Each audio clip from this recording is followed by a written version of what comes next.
El divorcio exprés y la violación de las garantías constitucionales es el tema que hoy vamos a tratar con ustedes. La sola enunciación del mismo mueve a una reflexión.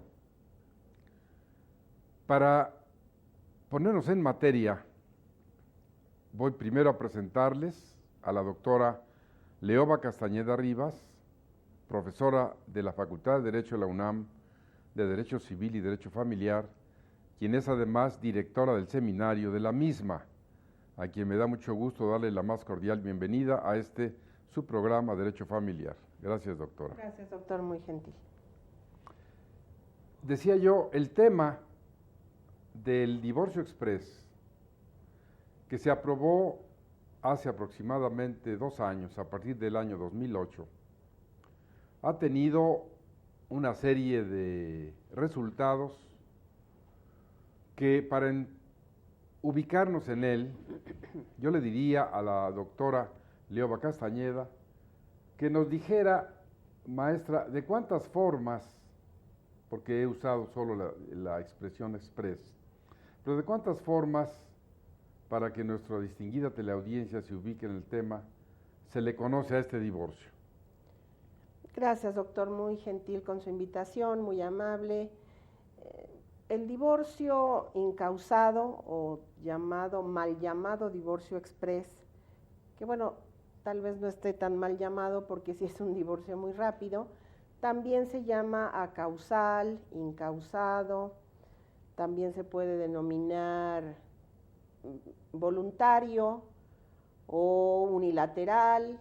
Por ahí algunas voces se han levantado para decir que es una especie de repudio que solamente ejerce pues el vencedor dentro de la familia, dentro del grupo familiar. Y bueno, hay diversas denominaciones, pero yo pensaría que no está bien definida su naturaleza jurídica. La denominación sería lo menos importante, pero la naturaleza jurídica es lo que nos deja muy preocupados, porque realmente se trata de una solicitud que da origen a terminar la relación familiar, a terminar el vínculo que ha unido a una pareja, a terminarlo de manera hipotéticamente voluntaria. Pero en realidad no hay esa manifestación de voluntad de las dos partes, sino que es unilateral, es solamente uno de los que, el que hace la solicitud, y si nos va muy bien, el otro se conforma y dice estoy de acuerdo con suscribir el convenio que propone la otra parte, pero si no se da esta circunstancia, pues estaríamos en una especie de divorcio tipo repudio. Ya no te quiero en este domicilio, ya no te quiero en este grupo, y con eso voluntariamente creo yo que por la cuestión unilateral estamos terminando un vínculo. Bueno, qué importante es que primero nos ubiquemos, ahora que está empezando este nuevo año, que como siempre les agradecemos a ustedes que nos reciban en su hogar.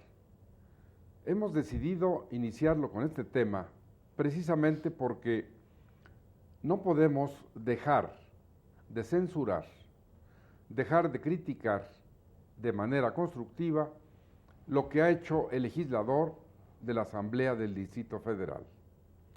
Es importante que usted en este programa, si lo va a escuchar, junto con nosotros vaya reflexionando sobre los graves problemas que esto está ocasionando, sobre todo si consideramos que vivimos en un régimen de derecho. Un régimen de derecho significa que hay que respetar, por ejemplo, usted llega a un semáforo, pues debe pararse para que el otro pase, es algo elemental.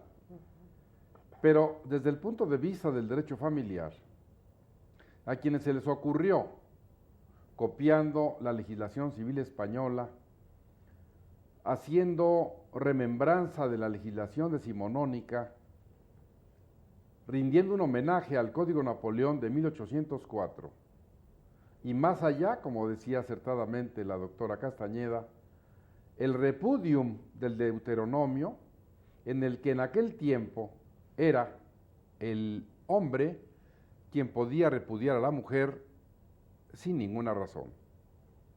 Hoy, en el siglo XXI, encontramos que nuevamente, sin importar la familia, se ha creado una figura absurda, antijurídica, que como dijimos en el tema de este programa, viola las garantías constitucionales que más adelante vamos a mencionar. Entonces, para seguir en el tema, yo le pediría a la maestra Castañeda Rivas, sobre todo para quienes no tienen o no poseen la ciencia del derecho, que nos traiga a colación cómo era hasta antes del año 2008, cuando se aprobó esta reforma, cómo era el divorcio en el Distrito Federal, que esa regulación sigue vigente en todo el país. Pero en el Distrito Federal, doctora, ¿cómo era? ¿En qué consistía? ¿Cuántas causales había? ¿Se respetaban las garantías? ¿Se tenía derecho a, bueno, en el momento que se perdiera, pues a ser vencido en un juicio, ejerciendo todos los derechos? Pero ¿cómo era hasta antes de esta aberración jurídica? Sí, maestro, nosotros teníamos un divorcio que era consecuencia o era producto de grandes logros en nuestro país, no porque sea un timbre de orgullo decir que somos un país divorcista, porque se ha comprobado últimamente que es más nocivo vivir en un núcleo familiar que no tenga una cohesión, que no tenga una adecuada relación entre la pareja. Entonces, sí es muy importante ver que teníamos una sistemática muy adecuada, muy correcta, muy congruente, en donde se dejaban resueltas todas las circunstancias que son los orígenes que traen el matrimonio. El matrimonio produce efectos en relación a los hijos, en relación a los aspectos patrimoniales, en cuestión de todos los bienes y todas las obligaciones derivadas de ese matrimonio para la pareja, en el entorno familiar o de la familia ampliada, cómo vamos a tomar esa decisión de la pareja para disolver el vínculo. Si bien es cierto que la palabra divorcio viene de divertere o diverger, las dos líneas van a ir en diverso sentido, o las dos partes quieren disolver su vínculo, pero lo importante era que nuestro Código Civil, a partir de 1914, luego en el Código de 1928, y hasta el año 2000, yo siento, con el nuevo Código para el Distrito Federal, y hasta hace 2 años, tuvimos una sistemática muy adecuada para disolver el matrimonio. ¿Qué quiero decir con esto?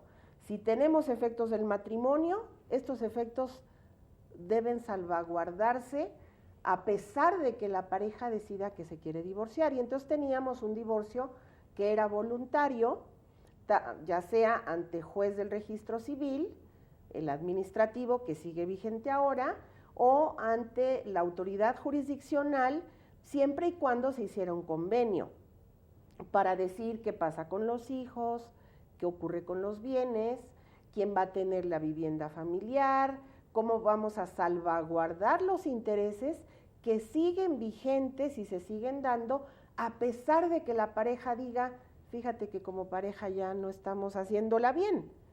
Y es válido, es correcto, y teníamos una sistemática en la que había, por supuesto, medidas provisionales, medidas definitivas, pero todos estos renglones quedaban cubiertos. ¿Qué pasaba cuando no había esa voluntad de divorciarse? Bueno, nos íbamos a lo que eran las causales de divorcio, que ahí tiene mucha razón el legislador. Teníamos un catálogo de causales que prácticamente eran más de 40 causales, cada uno de las posibilidades de solicitar el divorcio era válida porque la Suprema Corte de Justicia, en jurisprudencia definida, la jurisprudencia definida de la Suprema Corte de Justicia de la Nación, nos había ya dicho, es muy importante que cada causal tenga una autonomía. Y entonces encontramos un catálogo impresionantemente exhaustivo, casuístico, de las cuales, bueno, en investigaciones que hemos realizado, no todas las causales eran socorridas o eran llevadas a la práctica, sino había, como decimos en la jerga de los juristas, ¿verdad? Pues había caballitos de batalla socorridos todos los días, 4 o 5 causales para poder disolver el matrimonio.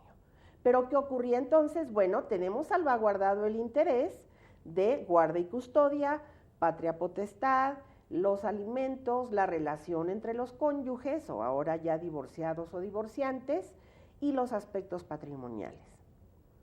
Entonces, creo que esa es la estructura o la cohesión que teníamos muy bien estructurada, muy bien analizada. Nosotros en algunos congresos internacionales que hemos participado, pues sí, México ha tenido el privilegio de contar con una sistemática adecuada para el divorcio y que esto permite salvaguardar los intereses familiares. Por supuesto, había que ser vencido en juicio, si había contienda en lo que mal llamado divorcio necesario con las causales, había de todas maneras la posibilidad de decir, en relación a lo que me están demandando, pues me defiendo, me excepciono y manejo hasta a veces una reconvención y tengo la posibilidad de ser oído, vencido, para que los efectos se puedan dar con base en esas circunstancias que se dieron dentro del procedimiento. Eso es muy importante porque, como bien lo señala la doctora Castañeda, teníamos, escúchenos bien, un régimen de derecho. Teníamos respeto a las garantías constitucionales. Teníamos un conjunto de causales que, si bien una de las razones, que no es tal, argumentó la actual legislatura en su exposición de motivos, esa de 25 hojas, donde entre otras aberraciones dice que el divorcio es un contrato, donde se viola flagrantemente el orden constitucional, porque, como bien dijo la doctora Castañeda, antes, si era necesario, si era voluntario, si era invocando alguna causal, se respetaba la garantía de audiencia del otro, el debido proceso legal, y entonces se estaba a resultado de lo que el juez familiar resolviera como primera instancia. Pero de ahí se iba a la sala, que todos los asuntos, escúchenos bien, siguen ese camino. Y después, la posibilidad, si usted estaba inconforme, de ir a un juez federal, dependiendo la clase de amparo que invocara, directo o indirecto, después acabar hasta en un colegiado y en un momento dado, llegar hasta la misma Suprema Corte. Esto se acabó. Se acabó porque en esta causal, en este divorcio unilateral, etcétera, no cuenta la voluntad más que de una persona. Y precisamente de esa voluntad, de esa autonomía de la voluntad, en su momento varios pensadores como Séneca o Nietzsche hablan de que el humano es la voluntad. Pero vamos a ir a un corte y regresamos con ustedes para hablar de la autonomía de la voluntad, sus límites y cómo no es posible dejar a la familia a merced de la voluntad de uno de los dos cónyuges.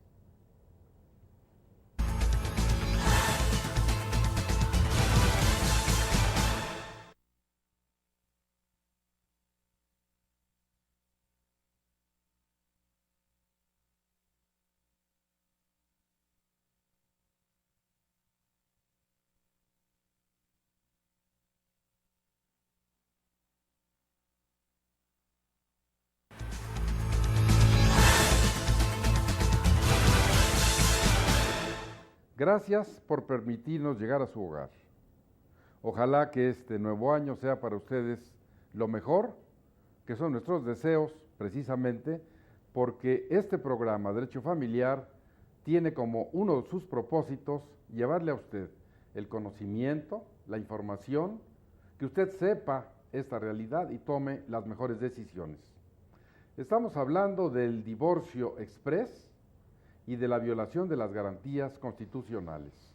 Antes del corte, les señalaba yo a ustedes este principio de la autonomía de la voluntad, que es el que se ha usado, el que ha invocado la Asamblea Legislativa para determinar que una familia tenga 10, 20 o 30 años de duración, haya habido o no violencia familiar, esté o no embarazada la señora, haya hijos menores o no, haya bienes que repartirse, no importa.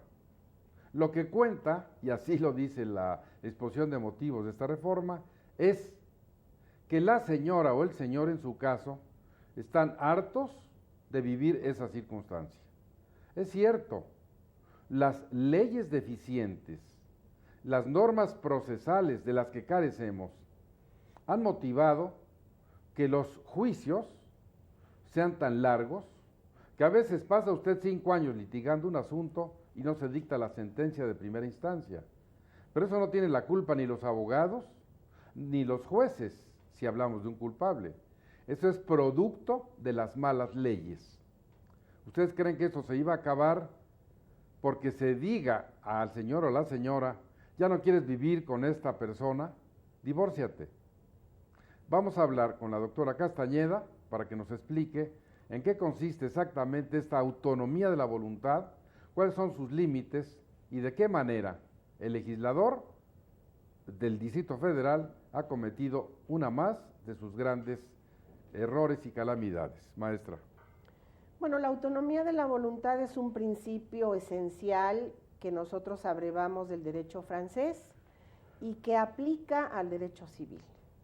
Es fundamental que en el derecho civil la autonomía de la voluntad parta de un principio muy importante que dice que todo lo que no está prohibido está permitido y que, bueno, en realidad nosotros asumimos ese criterio en nuestra legislación y podríamos decir que poco a poco se ha ido limitando ese principio de autonomía de la voluntad precisamente porque vivimos en un régimen de derecho. Y se dice, bueno, el principio de la autonomía de la voluntad podríamos reducirlo o podríamos manejarlo en el sentido de que las partes pueden decir si están de acuerdo o no en otorgar un acto jurídico o un contrato.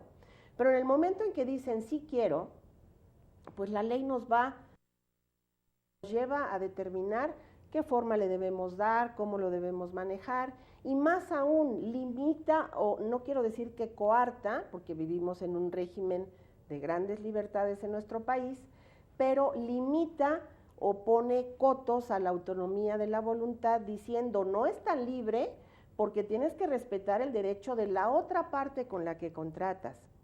Tienes que respetar los derechos de los terceros que no tuvieron que ver en el contrato o en tu relación jurídica, pero que también podrían eventualmente recibir algún perjuicio por lo que tú estás contratando. Entonces, vamos limitando o vamos acotando, ¿verdad?, esa manifestación de voluntad autónoma o libre, pero algo muy importante también es que el interés público y el orden público van a tener limitada esa autonomía de la voluntad. Los artículos 6, 8, 1837 de nuestro Código Civil van haciendo los límites a esa autonomía de la voluntad diciendo solo se pueden renunciar los derechos personales. Pero si tú renuncias y perjudicas a la otra parte, ya tu renuncia no es válida y tu contrato puede ser nulo. Y ahorita me he referido solamente a los contratos. Claro, como tenemos un régimen de derecho, vamos a tener que, en materia familiar, esta autonomía de la voluntad es un principio que no puede aplicar. En atención al orden público, hay determinadas cuestiones que tenemos que garantizar o el Estado tiene que dictar las políticas para que se respete verbigracia el aspecto de los alimentos, la salvaguarda de los intereses de menores, encauzarlos en su formación, en su educación, la cuestión de dónde van a vivir, una serie de circunstancias que van a regirse por el orden público. Y entonces aquí encontramos que hay dos tipos de orden público, el que tiene que ver con el derecho público y el que viene a manejar el derecho privado. Entonces, Es muy importante esta clase que nos da la maestra Castañeda, precisamente respecto a la autonomía de la voluntad, que debemos parafrasear lo que ella ha dicho y llamarle a usted a la reflexión. ¿Puede haber algo más importante que la voluntad de un ser humano? ¿Puede vivirse sin esa voluntad? ¿Se pueden hacer cosas contra la voluntad del humano? No, porque el humano es voluntad. Pero no debemos olvidar, y en el caso específico del divorcio del que estamos hablando, del matrimonio y del derecho familiar, que no es posible, ya lo señaló la doctora, hablando de contratos civiles, no es posible someter el derecho familiar a los principios privados, particulares, de interés personal, que rigen la materia de contratos civiles. Y decimos que no es posible porque así lo ordena la ley. Incluso nos hemos basado para hacer este programa en lo que cotidianamente ha resuelto el órgano máximo jurisdiccional de este país, la Suprema Corte de Justicia de la Nación, que además debemos subrayar, dicho sea de paso, que para que una resolución de la Corte tenga la fuerza que nos obligue a todos, debe haber una contradicción de tesis o emitir las 5 tesis en el mismo sentido para que pueda crearse una jurisprudencia. Entonces, es muy importante, porque hay que mencionarlo, que recientemente, digamos en el año 2009, la primera sala de nuestro máximo órgano resolvió un amparo de una persona X en la que determinó que no se violaba la Constitución y que las garantías de audiencia y legalidad se cumplían. Eso fue una resolución aislada, una tesis aislada. Nosotros no compartimos ese criterio por lo que estamos diciendo y por lo que señala la propia Constitución. El artículo 14 ordena que para que usted sea condenado debe ser oído, escuchado, seguir el juicio en todas sus instancias y ser vencido a través de una sentencia ejecutoriada que no admita ningún recurso legal para que surta todos sus efectos jurídicos. Pero volvamos a la trampa, porque no se le puede llamar de otra manera, del divorcio express. ¿Qué hizo el legislador? Para empezar, viola los artículos 138 ter, quater, quintus y sextus del Código Civil del Distrito Federal, donde en un capítulo especial creado en el año 2000 respecto a la familia, se ordena, se dice que todas las normas de derecho familiar son de orden público e interés social. En ese sentido, también la Suprema Corte ha determinado que todo lo que se refiere a la familia, es decir, matrimonio, divorcio, alimentos, tutela, emancipación, patria potestad, regímenes económicos, testamento, sucesión legítima, lo que a usted se le ocurra de derecho familiar es de orden público e interés social. Ya lo dijo la doctora Castañeda, no se puede, por la autonomía de la voluntad, violar o ir en contra de lo que ordena la ley. Entonces, sin perdernos, vamos al punto más fino de este programa. Dice la doctora Castañeda, contratos civiles, autonomía de la voluntad. ¿Y qué hizo la Asamblea Legislativa del Distrito Federal? En su exposición de motivos, dice que el matrimonio es un contrato. Van a ver ustedes que no es. Dice que el divorcio es un contrato y que viene a ser la rescisión del matrimonio. No puede ser más aberrante la expresión, y ahí está escrita. No estoy inventándolo, sino que está en la propia ley. ¿Por qué es aberrante? En primer lugar, porque para hacer esta reforma, el legislador se fue no solamente a lo que ya señalé, sino que en un momento dado dijo para que proceda el divorcio por la sola expresión de la voluntad de él o de ella, es suficiente porque estamos en medio de un contrato y así como nació el matrimonio contrato, con dos voluntades, dicen ellos ahora, se acaba con una. No puede ser más grave que eso.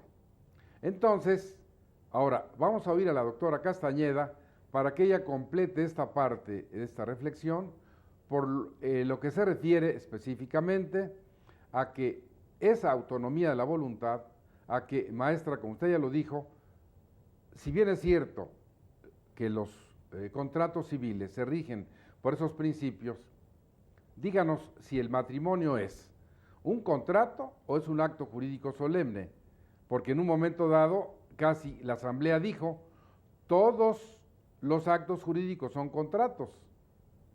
Error. Todos los contratos son actos jurídicos. Entonces, ¿qué opina usted al respecto?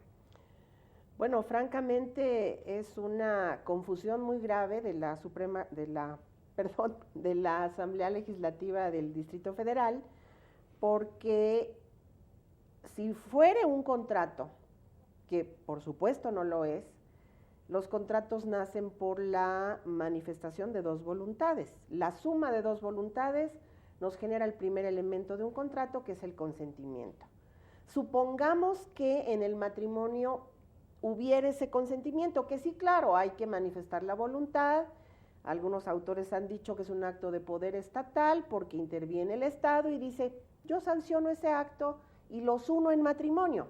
Pero bueno, supongamos que fuere un contrato, que también, si usted me permite, maestro, en el 130 constitucional que se manejó de origen, se decía que es un contrato civil en oposición a un acto religioso. Esto no implica que a pie juntillas tengamos que sostener que la naturaleza jurídica del matrimonio sea la de contrato. Era contrato como denominación en contraposición a lo religioso o a la cuestión laica, a la cuestión del culto. Por el contrario, si nosotros dijéramos es contrato, por supuesto, nace de dos voluntades, habría que disolverlo también con la conjunción de dos voluntades. Y aquí el grave problema es que no hay contrato porque el matrimonio es un acto jurídico solemne. Y entonces las interpretaciones que hace esta reforma o esta modificación al divorcio son gravísimas porque estamos desconociendo la propia naturaleza jurídica de los actos. Aquí se trata de un acto jurídico solemne que no llega a la cuestión contractual, pero que obviamente se debe disolver por el acuerdo entre las dos partes. Y lo que aquí ocurre es que tenemos una solicitud y haya o no manifestación de voluntad de la otra parte, algunos jueces un poco tal vez completando o tratando de llenar los vacíos que dejó la reforma, en algunos juzgados dicen que comparezca la otra parte con la intención de decir, de saber qué es la persona que está mencionada en la solicitud. Un poco como forma de identificación. Pero eso no quiere decir que le estemos dando la posibilidad de ser oído y vencido en juicio, sino únicamente que no responde una demanda porque no es demanda, es una solicitud, pero dice algo en relación al escrito inicial o a esa solicitud. Y si no dice nada, el grave problema es que sin ser oído y vencido, sin ser identificado, ni siquiera ser identificado, se decreta el divorcio. Ese es lo gravísimo que tiene esta reforma. Es correcto, es justificado pensar que tal vez con el ánimo de facilitar, la Asamblea Legislativa determinó que, bueno, el cúmulo de asuntos que teníamos, el gran rezago judicial, pues era pauta a que facilitemos un poco los trámites, pero esto no quiere decir que se desproteja la cuestión relativa a alimentos, a patria potestad, a guarda y custodia, a los aspectos patrimoniales que en el momento de casarse y todo es vida, dulzura y amor, pues nadie habla de lo patrimonial. Y en el momento en que hay un conflicto, lo más importante que sale a relucir es, ahora sí le voy a quitar todos los bienes que a mí me tocan, ¿no? Y entonces es un problema que no tenemos una estructura, por eso yo empezaba diciendo el día de hoy, bueno, teníamos una sistemática muy adecuada que venía desde 1914 con una ley del divorcio vincular.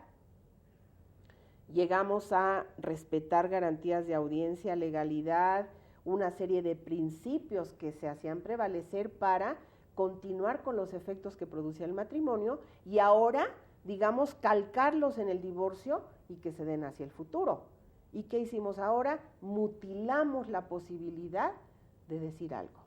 ¿Por qué? Porque además el gravísimo problema es que no fui oído y vencido en juicio, pero tampoco tengo la posibilidad de recurso alguno. Es una decisión definitiva, inapelable, inatacable, y ya se terminó la familia.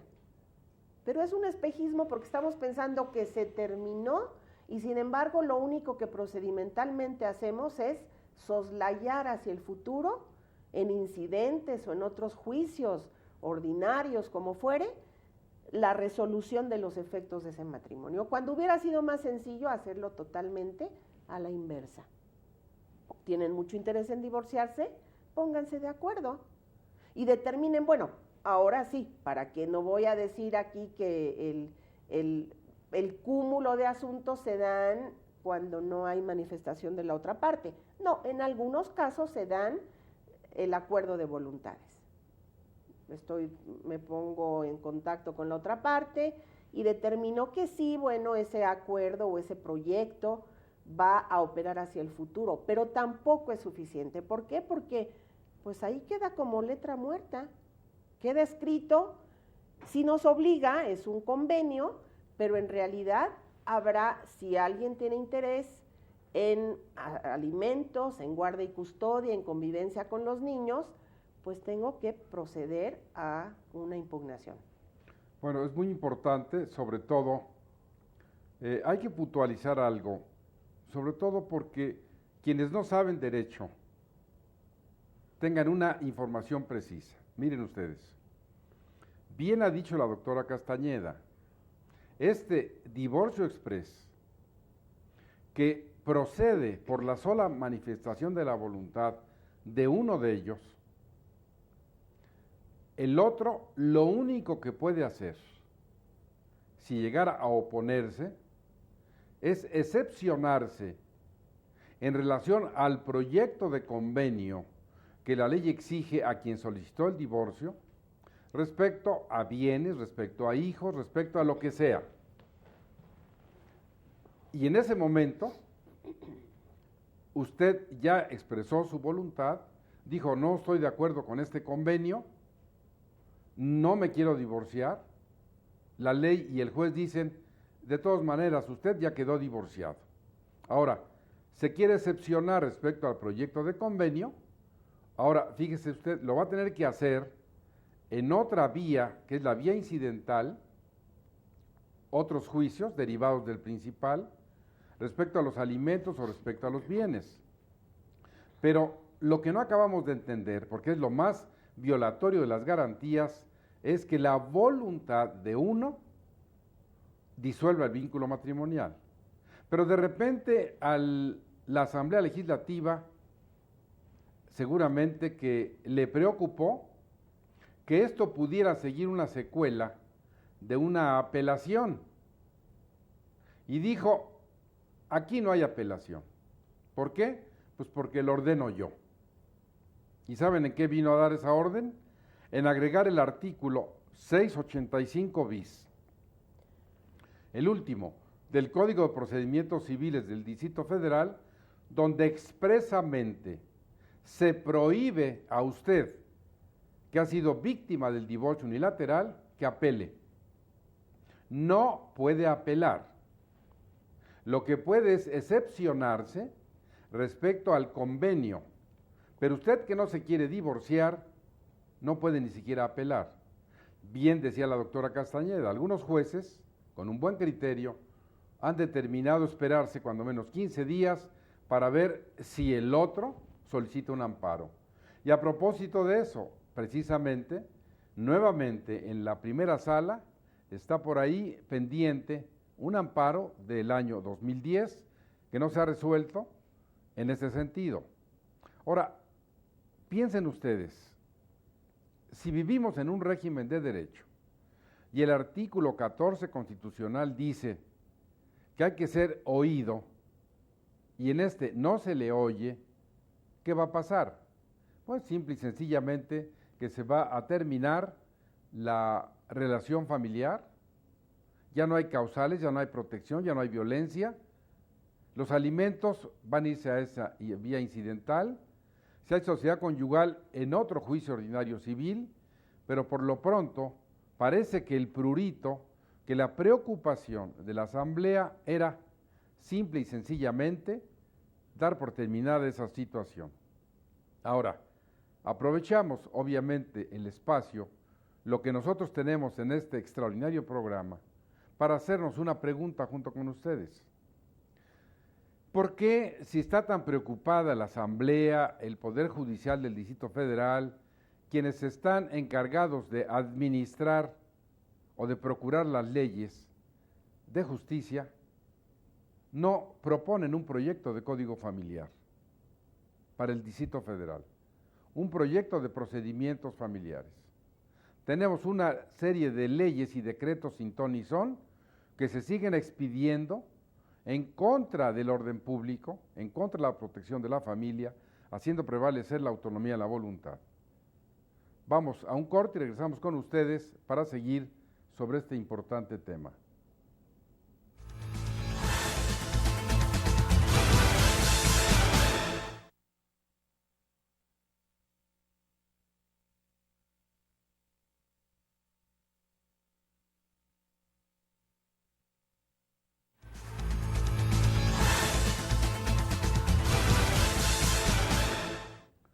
Siempre con el mejor propósito y sobre todo de tener en comentarios para ustedes lo más actual, es justo reconocer que en este programa, inspirado entre otras cuestiones en la revista Compromiso, que es el órgano de nuestro máximo órgano jurisdiccional, en el cual se contempla en el último número un artículo escrito por Genaro González Licea, precisamente que se refiere a estos temas, donde, y en este caso, uso esta información, él se refiere a una reciente facultad de atracción en la 88 diagonal 2010, que acaba de ejercer la primera sala en un tema de esta magnitud. Al respecto, es importante decirles a ustedes que mientras sea una tesis aislada, o mientras no sea una contradicción, o no se emitan las jurisprudencias, las tesis en el sentido que debe ser, seguiremos pensando, seguiremos sosteniéndolo y demostrándolo que hay una violación a las garantías constitucionales. Díganme ustedes si es justo, si es jurídico, que la sola voluntad de una persona, como ocurre en este caso, dé por terminada un acto jurídico, una unión que surgió por la voluntad de ambos. Casi podríamos decirles a los de la Asamblea, si quieren dejar esa causal, denle al otro la posibilidad de que la objete y en el momento que no estuviera de acuerdo, que el juez resuelva. Porque aquí la que resuelve es la parte que invocó el divorcio. Entonces, maestra Castañeda, como última parte de este programa, que es muy importante señalarle a la distinguida teleaudiencia, hasta dónde llegan los alcances de un divorcio de esta magnitud en los perjuicios a los hijos, a la violencia familiar, a los bienes, a los alimentos, porque ahora ya no se pide para que proceda la disolución, nada. Bueno, el grave problema, y comentándolo con algún magistrado del tribunal, es que a pesar de haber convenio, en un 61% de los casos no se promueven los incidentes. El conflicto es que quedan como dicen por ahí que ya no existe limbo, pero quedan en el limbo las cuestiones relativas a alimentos, los aspectos de guarda y custodia, los aspectos patrimoniales que son tan importantes. Y bueno, la pregunta es, la persona que dio lugar al divorcio, que podría ser, lo llamo yo el fuerte del grupo familiar o el fuerte de la pareja, va, promueve el divorcio, hace la solicitud, y el otro, sin ser oído ni vencido, lo único que recibe es, aquí está el decreto, porque se dice que se decreta el divorcio, o que si se dicta una sentencia, que también ahí es un berenjenal y un grave conflicto en lo que se da en tribunales, ¿verdad? Porque no hay una precisión de la Asamblea Legislativa. Pero bueno, supongamos ya se dictó la resolución o lo que fuere y se termina el matrimonio. Pero el fuerte, el que dio lugar o dio origen a la terminación o a presentar esa solicitud a la terminación del matrimonio, por supuesto que no tiene ningún interés en regresar posteriormente para dar inicio a los incidentes. ¿Quién lo va a tener que iniciar? El que necesita los alimentos, por ejemplo. La otra parte que está más débil, que está más desvalida en la familia y tiene que promover, y por supuesto le cuesta el hecho de promover. O sea, maestra, por ejemplo, siguiendo esa tónica, si ya se dio el divorcio, ¿sí? Estaban casados en sociedad conyugal, existe una casa, no se piden alimentos, el señor que promovió el divorcio unilateral ya se volvió a casar, ya se fue a vivir a otro lugar, a otro país, y tiene con la señora una casa. ¿Qué va a pasar con esa copropiedad? ¿Se va a quedar por los siglos de los siglos? ¿Qué se podrá hacer? Porque finalmente claro, esto es gravísimo, porque aparece una propiedad a nombre de los dos, o cuando menos a nombre de ella, donde dice que está casada en sociedad conyugal, y cuando quiera vender, pues tiene inmovilizado el bien. Por así. El grave conflicto es que tiene inmovilizado el bien, y si no promueve y liquida esa sociedad conyugal por la vía de un juicio ordinario civil. ¿Pero qué pasaría? Pues ahí queda. O sea, el grave problema es ese. Usted decía, ¿qué alcances va a tener? ¿Hasta dónde van a llegar los conflictos? Bueno, a inmovilizar ese bien, porque la señora puede permanecer viviendo ahí con los hijos, pero el que ya se casó, se divorció y se casó de nuevo, no tiene ningún interés. El que quiera tiene que iniciar el incidente o tiene que iniciar el ordinario civil. Doctora, vamos a suponer... Y entonces, ¿dónde está la rapidez? ¿Dónde está lo express? ¿Dónde está la facilidad para las partes? Vamos a suponer, Sí. para llevar la figura de la copropiedad a este ejemplo, vamos a suponer que la señora vive con sus hijos en esa casa y el señor desaparece. Usted dice, y dice bien, bueno, en un momento dado no tiene que quedarse en la indivisión, hay una copropiedad. ¿Qué se puede hacer para disolver la copropiedad? Pues seguir un juicio ordinario civil para que no siga en la indivisión, para que se autorice que haya venta, para que se ejercite el derecho del tanto. Eso va muy bien, pero ¿sí? La señora vive en la casa con sus hijos. El señor se fue. Entonces la abogada o el abogado le dice a la señora, haga usted un juicio, liquide y van a vender la casa.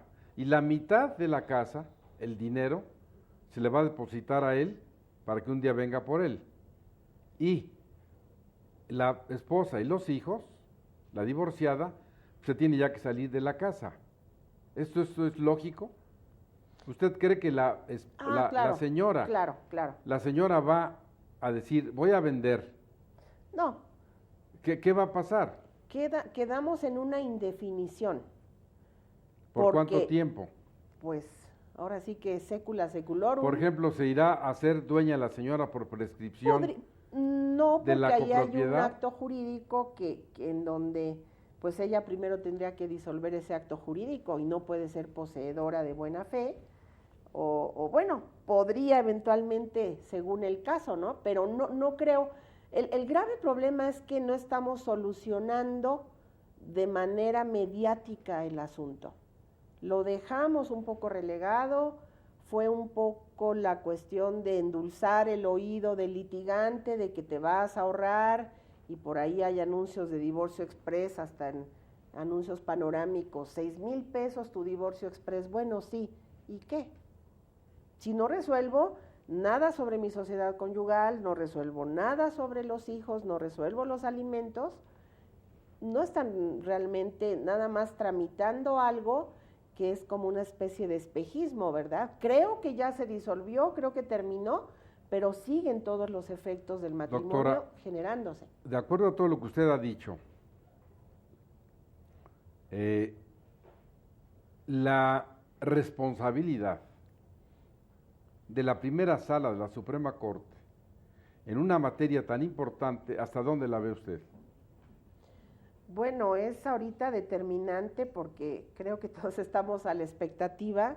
En una primera intención se ha dicho que no se violentan las garantías de audiencia y legalidad y que era correcta la apreciación de la Asamblea Legislativa respecto a terminar un matrimonio de manera unilateral por aquellos aspectos de que es contrato, de que la voluntad puede romperlo, todo esto. Pero ahora la expectativa, y todos tenemos los ojos hacia la primera sala de la Suprema Corte de Justicia, porque estamos muy pendientes de que se está comprobando hasta por sentido común que sí hay una violación de garantías y que no hay audiencia y legalidad satisfecha, no hay debido proceso, y pues yo pienso que tendrá que reconsiderar en nuestro máximo órgano jurisdiccional en este sentido. Entonces sí tenemos, yo creo que ellos tienen una gran responsabilidad porque no podrían pues volver a reiterar el supuesto de que no hay violación de garantías cuando estamos viendo que es algo totalmente lógico, evidente, como que no lo ve quien no quiera tener los ojos abiertos, ¿verdad? Entonces sí hay mucha expectación y yo pues sé y confío que nuestro máximo órgano tendrá que tomar la decisión más correcta, apegada a derecho. Ahora, el otro problema, y que hay que avisorar, es que esto pueda irse a los demás estados de la República. ¿Qué pasaría, dado que esta es una materia común, una materia local, qué pasaría, doctora, si en este caso la primera sala resolviera que no es violatorio de garantías constitucionales? Bueno, los estados de la República, como usted comentaba, normalmente se inspiran en el Distrito Federal. El centro de la República pues es señero o es muy importante para los estados seguir ese ejemplo o seguirlo por imitación. El grave problema aquí es que yo pienso que las reformas que se han dado en las últimas épocas en esta legislatura de la Asamblea Legislativa tienen como objetivo un poco estar a la vanguardia, a la moda, ser de la marca Prada o no sé qué marca presumen que son, pero en realidad el problema es que por estar a la moda se están perdiendo los principios y los valores de la familia mexicana y estamos imitando ejemplos que no tienen mucho que ver aquí y en nuestro país, y los resultados nos los dan o lo arrojan las estadísticas en este sentido, tanto para divorcio express, cuanto para matrimonios del mismo sexo, para aquellas cosas que están de moda. Pero yo siento que si es por razones electoreras, estamos quedando muy mal parados como gran ciudad capital de esta República Mexicana, y me parece que los estados no tienen la intención de imitar este mal ejemplo, más aún algunos, tal vez fuera de tiempo, fuera de contexto, se han inconformado, como algunos estados de la República lo han hecho con el matrimonio del mismo sexo o entre personas, parejas con esas preferencias sexuales, pero bueno, yo siento que no va a tener tanta eficacia ese ejemplo, ese mal ejemplo no lo va a querer tomar el resto de la República Mexicana, porque también hay la facilidad, a veces en fraude a la ley, de que vengan, establezcan o presuman que establecieron un domicilio conyugal aquí, se ciñen a la jurisdicción del Distrito Federal y pueden obtener ese divorcio sencillo, fácil, expreso, voluntario o como fuere la denominación más correcta, ¿no? Más adecuada. Muy bien, bueno, pues es muy importante que ustedes, que nos hacen el honor de ver este programa y que por eso es una realidad, considere las reflexiones que hemos hecho, por qué jurídicamente no estamos de acuerdo y por qué sostenemos, como profesores de la Facultad de Derecho, como estudiosos de esta materia, que verdaderamente hay violaciones a las garantías constitucionales por la simple expresión de que no puede la voluntad de uno dar por terminada una relación tan importante y sobre todo dejar a la familia desprotegida. La familia, que es precisamente, porque así lo señaló la Suprema Corte, protegida por normas de orden público, que ordenan, no discuten. Usted hoy, que nos acompaña en este importante programa, ha constatado precisamente que las palabras, que el conocimiento, que lo que nos ha transmitido la directora del Seminario de Derecho Civil de la Facultad de Derecho de la UNAM es objetivo, es jurídico, no es una cuestión visceral, ni es una cuestión partidista. Simple y sencillamente queremos que si están los hechos, se regulen por la ley y en un momento dado las garantías constitucionales en este supuesto están siendo flagrantemente violadas por la sola manifestación de la voluntad de una persona. Estaremos a la espera, al resultado de lo que resuelva nuestro máximo órgano jurisdiccional y en su momento nuevamente volveremos a reunirnos con ustedes. Por lo pronto les deseamos lo mejor, que ustedes inicien el nuevo año con las mejores posibilidades, con los mejores augurios y reiterándoles nuestro agradecimiento. Recuerden que este programa ya se transmite 3 veces a la semana, los lunes de 8 a 9 de la mañana, ese mismo día de las 20 a las 21 horas y en esa misma semana de las 19 a las 20 horas, siempre en Cablevisión 112, en Sky 639 o en Dish 731 o por internet en www.scjn.gov.mx para que esté usted informado, para que esté al día y como siempre el canal judicial trayendo para ustedes lo mejor en el caso específico del derecho familiar. Muchas gracias y nos veremos en la próxima emisión.